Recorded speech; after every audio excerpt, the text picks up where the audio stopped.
ભરૂચ શહેરમાં છૂટાછેડાના વિવાદે માતા અને દીકરીના ચર્ચાસ્પદ ડબલ મર્ડર કેસમાં મુખ્ય આરોપી ઝૈનુલ અબ્બાસ જનોરવાલાની પોલીસે ધરપકડ કરી છે।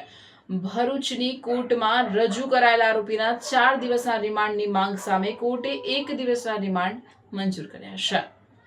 ભરૂચમાં રહેતા 70 વર્ષીય ઝૈનુલ અબ્બાસ જનોરવાલાએ પોતાની પુત્રવધુ અલિફિયા જનોરવાલા, જે ડોક્ટર યુસુફ જનોરવાલાની પત્ની હતી, તેમજ અલિફિયાની માતા શહેનાઝ નમકવાલાની છરીના ઉપરા છાપરી ઘા ઝીકી હત્યા કરી નાખી હતી।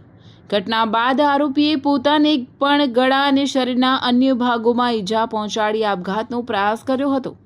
ત્યારથી તે ભરૂચ સિવિલ હોસ્પિટલમાં સારવાર હેઠળ હતો। મંગળવારે રાત્રે હોસ્પિટલમાંથી રજા મળતા જ બી ડિવિઝન પોલીસે તેની અટકાયત કરી હતી।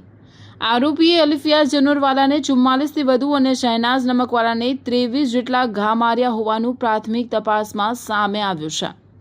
વધુમાં બંનેના મૃત્યુ નિપજ્યા બાદ પણ આરોપી તેમના મૃતદેહ પર હુમલો કરતો રહ્યો હોવાનું પોલીસનું કહેવું છે।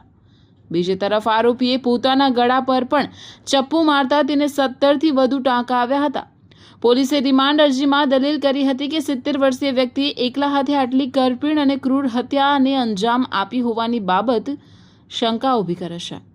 ઘટનામાં અન્ય કોઈ વ્યક્તિની સંડોવણી હતી કે કેમ, હત્યા પહેલા અને બાદમાં આરોપી કોના સંપર્કમાં હતો, તેમજ સમગ્ર ઘટનાક્રમ પાછળ કોઈ ષડયંત્ર કે સહયોગી હતા કે નહીં, તે દિશામાં તપાસ જરૂરી હોવાથી 4 દિવસના રિમાન્ડની માંગ કરવામાં આવી હતી।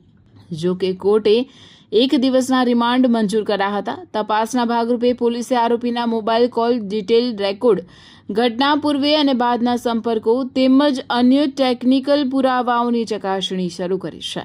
પોલીસે ઘટના સ્થળે મળેલા પુરાવા અને ફોરેન્સિક અહેવાલના આધારે પણ તપાસ આગળ ધપાવી રહી છે।